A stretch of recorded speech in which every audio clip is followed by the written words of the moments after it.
Hello guys, आज की video में रेलवे एनटीपीसी और ग्रुप डी के इम्पोर्टेंट क्वेश्चन है जो आपके एग्जाम के लिए काफी हेल्पफुल रहेंगे। तो फ्रेंड्स, फर्स्ट क्वेश्चन है आपका, किस पेड़ को कभी घर के अंदर नहीं लगाना चाहिए? तो दोस्तों वह पेड़ हो जाएगा आपका पीपल का। ऑप्शन नंबर ए आपका बिल्कुल सही जवाब हो जाएगा। अगला प्रश्न है दोस्तों, घड़ी का आविष्कार किसने किया था? दोस्तों आपका घड़ी का आविष्कार जो है वह किए थे पीटर हेनलेन ने। दोस्तों पीटर हेनलेन आपका बिल्कुल सही जवाब हो जाएंगे। अगला सवाल है, निम्नलिखित में से भारत का राष्ट्रीय गीत कौन सा है? दोस्तों आपका ऑप्शन है जनगण मनगढ़, वंदे मातरम, सारे जहां से अच्छा या फिर मेरा भारत महान। इन चारों ऑप्शन में से हमारा भारत का राष्ट्रीय गीत हो जाएगा option number B. Vande Mataram जो है भारत का राष्ट्रीय गीत है। ऑप्शन नंबर बी बिल्कुल सही जवाब हो जाएगा। राष्ट्रीय गान जो है वह है जनगण मनगढ़। अच्छे से याद रखिएगा। दोस्तों अगला प्रश्न है, पहली बार परमाणु बम कहाँ फेंका गया था? तो दोस्तों पहली बार जो है परमाणु बम फेंका गया था आपके हिरोशिमा में, नागासाकी हिरोशिमा में फेंका गया था। ऑप्शन नंबर सी बिल्कुल सही जवाब हो जाएगा। अगला प्रश्न है दोस्तों, ऑस्कर पुरस्कार का संबंध किस क्षेत्र से है?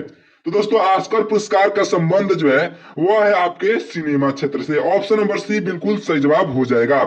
दोस्तों सारे क्वेश्चन बहुत इंपॉर्टेंट है, इसलिए वीडियो को ध्यान से देखिएगा और वीडियो पसंद आए तो वीडियो को लाइक करके चैनल को सब्सक्राइब कर लीजिएगा। अगला प्रश्न है, गौतम बुद्ध की मृत्यु कहाँ हुई थी? तो दोस्तों गौतम बुद्ध की मृत्यु जो है वह हुई थी कुशीनगर में। ऑप्शन नंबर सी बिल्कुल सही जवाब हो जाएगा, जो कुशीनगर उत्तर प्रदेश में है। अगला प्रश्न है दोस्तों, अगला प्रश्न है, गांधी जी की फोटो नोट पर कब से आना शुरू हुई? दोस्तों गांधी जी की फोटो जो है नोट पर आने की शुरू हुई थी सन 1969 में। ऑप्शन नंबर ए आपका बिल्कुल सही जवाब हो जाएगा। 1969 में गांधी जी का फोटो आया था। अगला प्रश्न है, इंस्टाग्राम किस देश की कंपनी है? दोस्तों इंस्टाग्राम जो है वह आपके अमेरिका की कंपनी है। ऑप्शन नंबर सी बिल्कुल सही जवाब हो जाएगा। दोस्तों इंस्टाग्राम अमेरिका की कंपनी है। अगला प्रश्न है, चना में कौन सा विटामिन पाई जाती है? तो दोस्तों चना में जो है विटामिन पाया जाता है vitamin A. Option number A आपका बिल्कुल सही जवाब होगा, विटामिन ए चना में पाया जाता है। अगला प्रश्न है दोस्तों, मगरमच्छ के कितने दांत होते हैं? दोस्तों मगरमच्छ के दांत होते हैं 80। ऑप्शन नंबर सी बिल्कुल सही जवाब हो जाएगा। दोस्तों मगरमच्छ के 80 दांत होते हैं। अच्छे से याद रखिएगा। अगला प्रश्न है, दुनिया का सबसे बड़ा देश कौन सा है? दोस्तों दुनिया का सबसे बड़ा देश जो है वह है रूस। क्षेत्रफल की दृष्टि से दुनिया का सबसे बड़ा देश रूस है। दोस्तों अगला प्रश्न है, गौतम बुद्ध के लड़के का नाम क्या था? तो दोस्तों गौतम बुद्ध के लड़के का नाम जो था राहुल। ऑप्शन नंबर बी बिल्कुल सही जवाब हो जाएगा। गौतम बुद्ध के लड़के का नाम राहुल था। अगला प्रश्न है, कौन सी मछली हवा में उड़ती है? दोस्तों वह मछली हो जाएगी आपकी फ्लाइंग फिश। दोस्तों फ्लाइंग फिश जो है हवा में उड़ती है। ऑप्शन नंबर डी बिल्कुल सही जवाब हो जाएगा। अगला प्रश्न है, भारत में सबसे पहले बिजली किस शहर में आई थी? तो दोस्तों भारत में सबसे पहले बिजली जो है वो आई थी कोलकाता में। ऑप्शन नंबर बी बिल्कुल सही जवाब हो जाएगा, कोलकाता में सबसे पहले बिजली आई थी। दोस्तों अगला प्रश्न है, निम्नलिखित में से रामायण के लेखक कौन थे? तो दोस्तों निम्नलिखित में से रामायण के लेखक हो जाएंगे महर्षि Valmiki ji. Option number D बिल्कुल सही जवाब हो जाएगा। दोस्तों आप एक तुलसीदास का एक रचना का नाम कमेंट में बताइएगा। दोस्तों तुलसीदास जी का एक रचने का नाम कमेंट में करके बताइएगा। अगला प्रश्न है दोस्तों, कुरकुरे के पैकेट में कौन सी गैस भरी जाती है? दोस्तों कुरकुरे के पैकेट में जो है गैस भरी जाती है nitrogen gas. Option number B बिल्कुल सही जवाब हो जाएगा, नाइट्रोजन गैस भरी जाती है कुरकुरे के पैकेट में। अगला प्रश्न है, किस जानवर के दूध में सबसे ज्यादा प्रोटीन होता है? आपका ऑप्शन है गाय, भैंस, बकरी या फिर भेड़। तो दोस्तों सबसे ज्यादा प्रोटीन होता है भेड़ के दूध में। ऑप्शन नंबर डी बिल्कुल सही जवाब हो जाएगा। दोस्तों भेड़ के दूध में सबसे ज्यादा प्रोटीन पाया जाता है। दोस्तों वीडियो को लाइक कर लीजिएगा क्योंकि बहुत ही मेहनत लगता है वीडियो बनाने में। दोस्तों अगला प्रश्न है, विश्व में सबसे बड़ा मछली उत्पादक देश कौन सा है? तो दोस्तों विश्व में सबसे बड़ा मछली उत्पादक देश जो है, सबसे बड़ा मछली उत्पादक देश आपका ऑप्शन नंबर बी हो जाएगा। चीन जो है सबसे बड़ा मछली उत्पादक देश है। ऑप्शन नंबर बी बिल्कुल सही जवाब हो जाएगा। अगला प्रश्न है दोस्तों, गरीबों का सेव किसे कहा जाता है? तो दोस्तों गरीबों का सेव जो है अमरूद को कहा जाता है। ऑप्शन नंबर सी बिल्कुल सही जवाब हो जाएगा। दोस्तों अमरूद को गरीबों का सेव कहा जाता है। अगला प्रश्न है, चाय पीने से कौन सी बीमारी होती है? तो दोस्तों चाय पीने से जो है पायरिया बीमारी होती है। ऑप्शन नंबर बी बिल्कुल सही जवाब हो जाएगा। चाय पीने से पायरिया बीमारी होती है। ऑप्शन नंबर बी आपका राइट आंसर होगा। अगला प्रश्न है दोस्तों, पानीपत भारत के किस राज्य में स्थित है? तो दोस्तों पानीपत जो है भारत के हरियाणा राज्य में स्थित है। ऑप्शन नंबर डी आपका बिल्कुल सही जवाब हो जाएगा। अगला प्रश्न है दोस्तों, कागज का आविष्कार किस देश में हुआ था? तो कागज का आविष्कार जो है चीन देश में हुआ था। ऑप्शन नंबर सी बिल्कुल सही जवाब हो जाएगा। कागज का आविष्कार चीन में हुआ था। अगला प्रश्न है, कंप्यूटर का पिता किसे कहा जाता है? तो दोस्तों कंप्यूटर के पिता कहे जाते हैं स्टीव जॉब्स। दोस्तों स्टीव जॉब्स जो है कंप्यूटर के पिता कहे जाते हैं। क्या नाम है? Steve Jobs. Option number C आपका बिल्कुल सही जवाब हो जाएगा। अगला प्रश्न है, योजना आयोग का कौन सा पदेन अध्यक्ष होता है?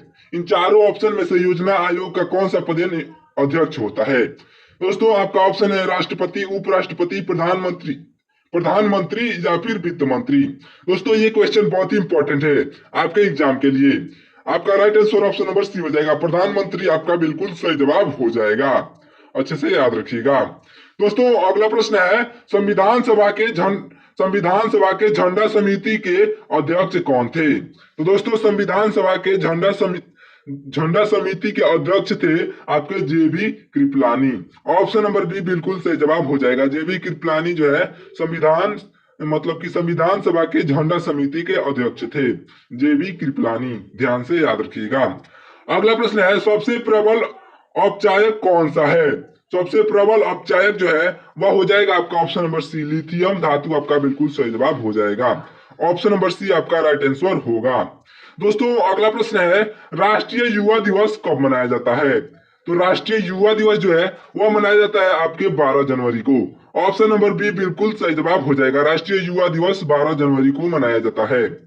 अगला प्रश्न है, पृथ्वी पर कुल कितने महासागर हैं? तो दोस्तों पृथ्वी पर कुल महासागरों की संख्या हो जाएगी आपके 5। ऑप्शन नंबर सी बिल्कुल सही जवाब हो जाएगा। पृथ्वी पर कुल 5 महासागर हैं। दोस्तों अगला प्रश्न है, पृथ्वी पर कुल कितने महाद्वीप हैं? तो दोस्तों पृथ्वी पर कुल महाद्वीपों की संख्या 7 हो जाएगी। ऑप्शन नंबर बी बिल्कुल सही जवाब हो जाएगा। अच्छे से याद रखिएगा। दोस्तों आपका अगला प्रश्न है, विश्व का सबसे बड़ा महाद्वीप कौन सा है? तो विश्व का सबसे बड़ा महाद्वीप जो है वह हो जाएगा ऑप्शन नंबर डी, एशिया महाद्वीप विश्व का सबसे बड़ा महाद्वीप है। अच्छे से याद रखिएगा। अगला प्रश्न है, चंद्रमा पर मानव भेजने वाला विश्व का प्रथम देश कौन सा था? यानी कि कौन सा है? चंद्रमा पर मानव भेजने वाला विश्व का प्रथम देश हो जाएगा ऑप्शन नंबर सी, संयुक्त राज्य अमेरिका। यानी कि अमेरिका आपका बिल्कुल सही जवाब हो जाएगा। अच्छे से याद रखिएगा। अगला प्रश्न है, चंद्रमा पर उतरने वाला विश्व का प्रथम व्यक्ति कौन है? दोस्तों चंद्रमा पर उतरने वाले विश्व के प्रथम व्यक्ति हो जाएंगे ऑप्शन नंबर बी, यानी कि नील आर्मस्ट्रांग। दोस्तों नील आर्मस्ट्रांग जो है चंद्रमा पर उतरने वाले प्रथम व्यक्ति हो जाएंगे। ऑप्शन नंबर बी बिल्कुल सही जवाब हो जाएगा। अगला प्रश्न है, वायुयान से उड़ान भरने वाला विश्व का प्रथम व्यक्ति कौन है? दोस्तों वायुयान से उड़ान भरने वाला विश्व का प्रथम व्यक्ति हो जाएगा ऑप्शन नंबर ए, यानी कि राइट बंधु। दोस्तों राइट बंधु यानी कि राइट ब्रदर्स आपके बिल्कुल सही जवाब हो जाएंगे। Option number A. अगला प्रश्न है दोस्तों, विश्व में सबसे अधिक वितरण वाला अंग्रेजी अखबार कौन सा है? दोस्तों क्या है प्रश्न, विश्व में सबसे अधिक वितरण वाला अंग्रेजी अखबार कौन सा है? तो आपका राइट आंसर हो जाएगा ऑप्शन नंबर सी, यानी कि the Times of India. Option number C विश्व का यानी कि टाइम्स ऑफ इंडिया जो है विश्व का सबसे अधिक वितरण वाला अंग्रेजी अखबार है। आपका ऑप्शन नंबर सी बिल्कुल सही आंसर होगा। अगला प्रश्न है, विश्व में सबसे लंबा रेलवे प्लेटफॉर्म कहाँ है? तो दोस्तों विश्व में सबसे लंबा रेलवे प्लेटफॉर्म जो है वह है गोरखपुर में। ऑप्शन नंबर सी आपका बिल्कुल सही जवाब हो जाएगा।